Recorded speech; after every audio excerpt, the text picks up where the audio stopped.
Welcome back to TarHeelIllustrated.com and Tar Heel Illustrated. If you're watching us on our YouTube channel, I'm THI publisher Andrew Jones. It's time for another three things from North Carolina's 94-91 overtime loss to Michigan State out in the third place game of the Maui Invitational at the Lahaina Civic Center. You can tell by the backdrop, as has been the case the last two nights, I am not in Hawaii, did not go out there on this trip for any of the four games because I was in Chestnut Hill, Massachusetts for the BC football game, and it's NC State week.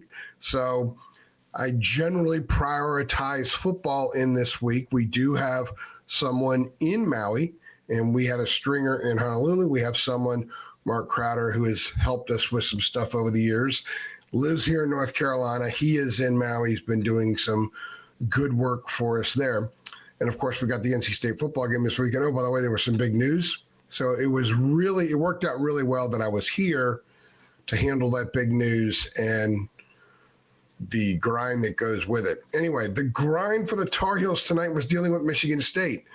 And quite frankly, it was a grind all 3 days for UNC in Maui. This was not the best week of basketball for the Tar Heels. I would suspect that they have better basketball coming ahead. You would hope so, because there were a lot of things to pick at from these three nights, and certainly tonight. And the first thing I want to get into is a common theme with this team, and it's a terrible theme, and it's something that must change, because when you start out games playing as poorly as the Tar Heels do, and you get off the slow start, you dig yourself a hole. They came out of it against Kansas, but eventually 9-2 run for Kansas closed them out. Perhaps the Tar Heels exhausted themselves coming back. They got way behind against Dayton, managed to win that game. Dayton, by the way, just blew out UConn earlier in the seventh place game. So the Flyers did blow out UConn. So they have that on their resume now. They're not a bad team. It's a pretty good team. Tar Heels couldn't overcome it against Auburn. And while they came back against Michigan State, they did it with a bunch of guards. They looked a little bit tired. They weren't big. I'm going to get into some of the stuff with this game, having to go small and why they went small, and some things that simply are not working right now for this basketball team. But the slow starts are a big problem. I'm going to roll some of those off my tongue and then offer some thoughts about them and why and how they can be fixed. Tonight, they got down 10-2. In fact, they didn't score a field goal for 5.5 minutes. Didn't score a field goal 5.5 minutes tonight.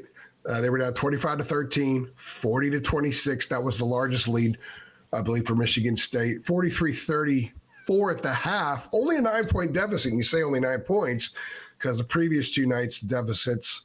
I guess it was 8 points Tuesday night, 18 points against Dayton. It was, 15 at Kansas. So you dig these holes, and they're hard to come out of against good teams. The average halftime score in Maui were the opponent's 44.7, Carolina 33. That's basically spotting them 12. You're not going to win that many games against good teams when you're down by 12 points at the half every night. The margins that they've dealt with because of these bad starts, and sometimes it takes a while to get into the bad start, or they just have bad stretches. I thought they were okay early against Kansas. I think it was 19-18 at one point, and then the Jayhawks go on a run. They were down 20 there. Elon, the opener, 19-17. American University, they won that game by 52 points. It was 18-13. I noted these things in the three things last night. I'm noting them again because they are all connected in one way or another. 21 Dayton, Auburn 19, Michigan State 14. You just can't keep doing that and win games. So why is it happening? To me, this is a coaching issue. A coach has got to get his team ready to play. I can see this happening every once in a while.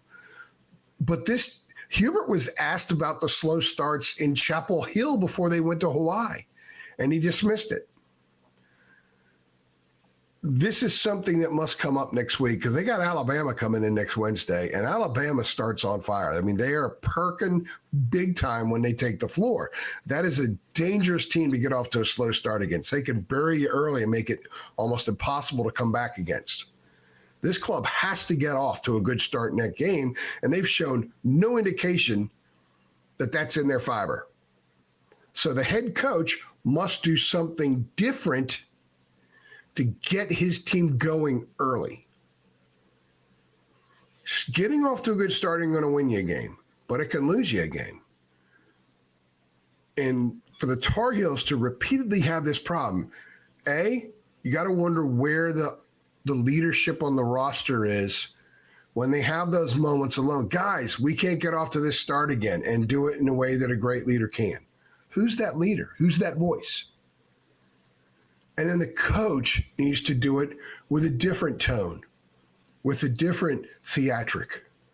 But it has to be hammered home by somebody, and it's not getting done right now. And it's inexcusable. Again, it happens every once in a while. Everybody gets off to bad starts. This is a regular occurrence for this team, and then they fall down big. It's like it takes them a long time before they get churning some. And that's an awful habit to get into. Hubert must fix this problem. It's on him. It's on whoever the leaders are supposed to be, and I'm not sure they know yet. RJ's not super vocal. RJ's struggling right now. He's 14 for 51 from three. It looks like, I thought in the Hawaii game he looked a little more comfortable with the playing with those guys, but he has not looked comfortable this week. Nobody has.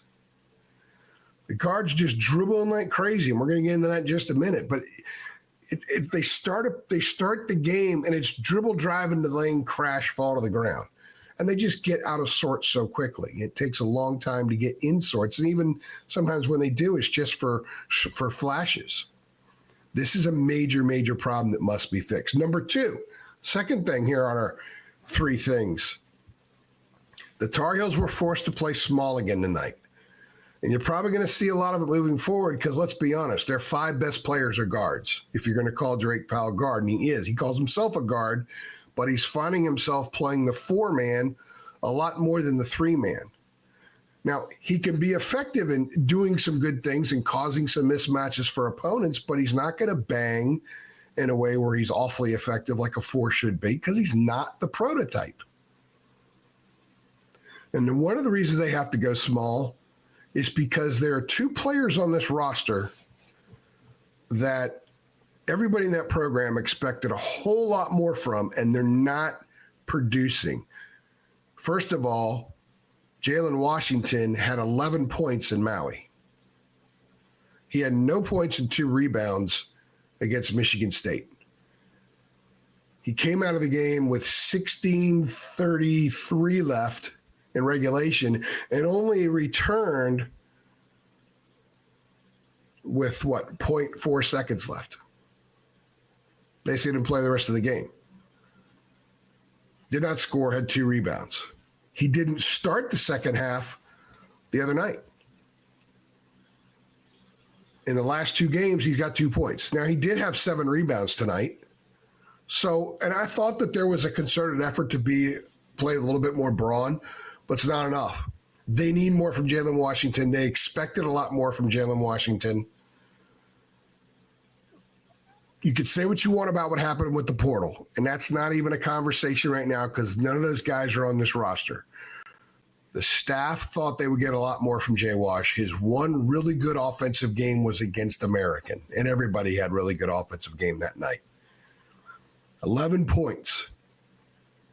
11 points in Maui. They need more production. Now, he did have 5 block shots in Maui.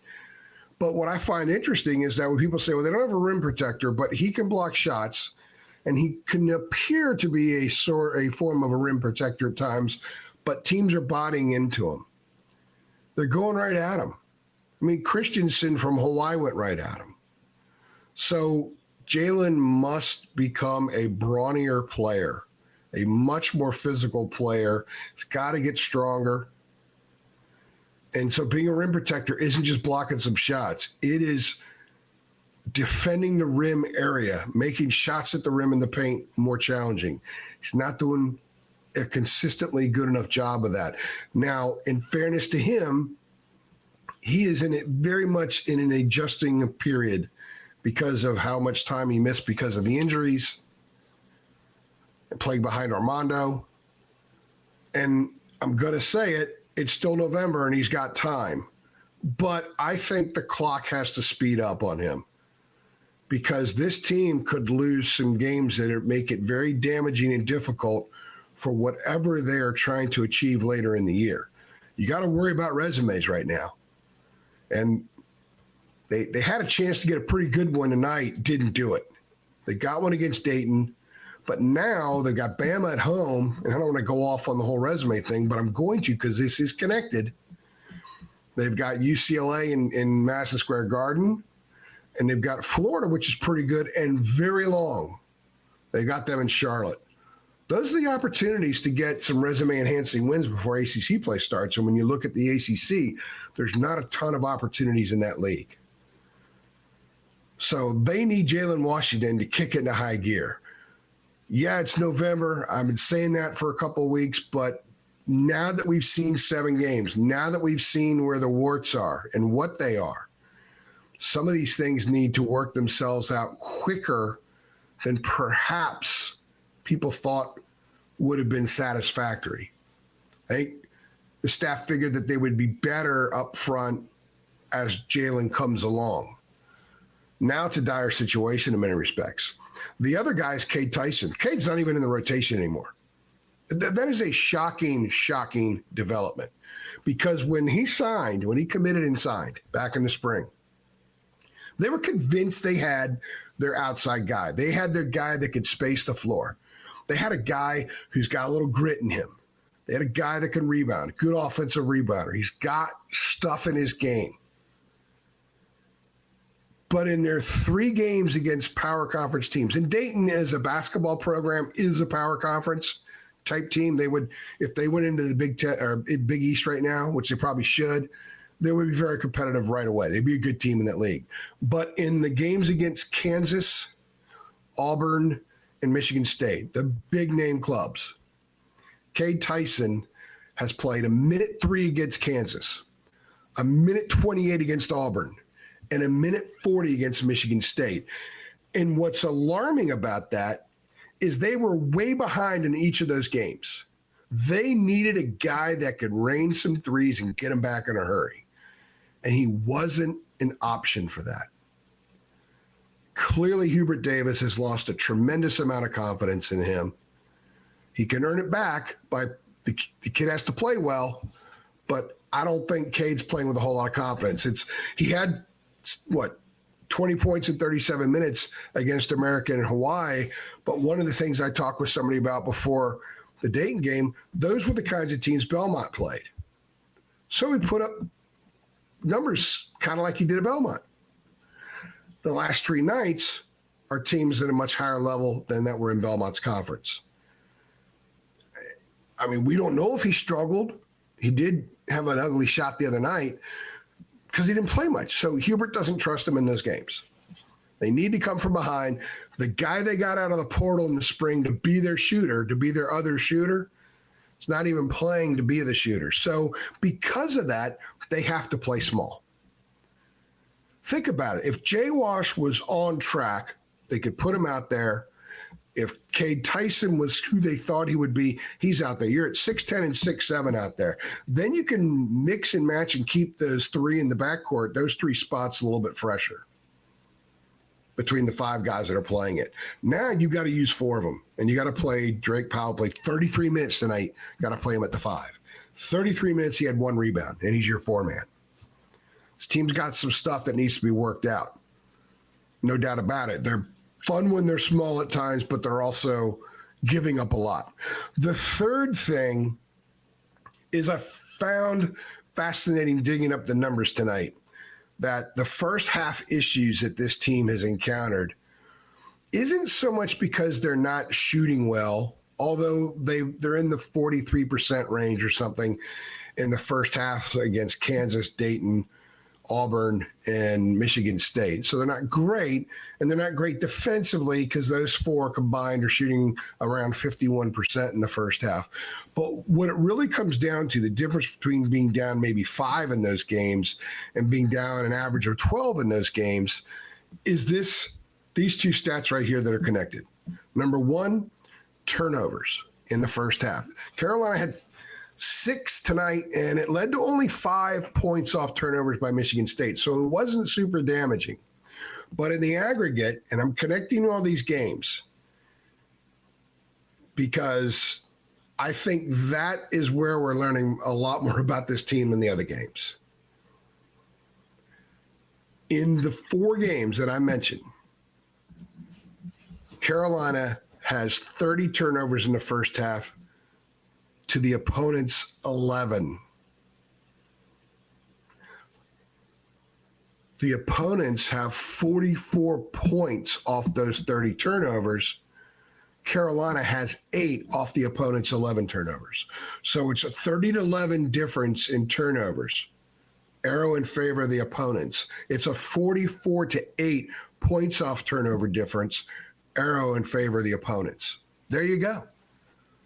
Those 4 opponents have attempted 29 more shots from the floor in the first halves of those games combined. There you have it. It goes back to what I was saying a few minutes ago when I said, hey, I'm going to hit on the dribble, drive stuff later. The lack of chemistry on this team, especially, all over, but the guards, like they get the ball and drive. I had someone text me tonight, and he said it's like they're auditioning for that and one stuff. Now, I'm going to say what he said, but yeah, you can get the ball, boom, it's my turn to drive now. Now, there's just not a lot of fluidity out there. When they're in transition, they're pretty. When they're in half court, it looks like there's no plan. And when they drive, they don't know there's not a lot of kickouts anymore. They don't know where teammates are. Teammates don't know what they're going to do. There was a situation tonight when I think it was Withers and Seth. I can't remember, but I think it was Withers. He went to box out because he thought Seth was going to go up and try to shoot, and I think Seth tried to dish it off to him and went out of bounds. It was a turnover. Like, they're not reading each other very well. They're still scoring points, and they're still shooting they're not at an awful clip. They shot 50% tonight. They shot 47% from 3 tonight. Still lost. So there's a lot of things to pick at right now. And I know it's November, and I know there's a lot of time. I know that RJ has got a lot of time to get his shot going. I know they have a lot of time to sort of figure this stuff out. Jay Wash is vitally important to this team. I don't know if Tyson's ever going to get going or not. Right now, 7 games in with the numbers, the playing time numbers I just noted, probably not. You could just say, okay, let's move forward and envision this team moving forward without him being a regular, consistent rotation factor. So what can they become? They're going to be small in stretches, but they cannot try to win being that way the entire time. They cannot win just driving into the lane, dribble, drive and fall like I tweeted a couple times the last 2 nights. They can't have guys go up in the air and try to score over dudes that are much bigger, have shots blocked, or just try to get it up off the rim. You can get it up off the rim when you've got Harrison Ingram and Armando Bacot out there because they're going to grab a lot of misses and score. With this group, you can't do it. So they're going to have to work on that half-court plan. They're going to have to run more sets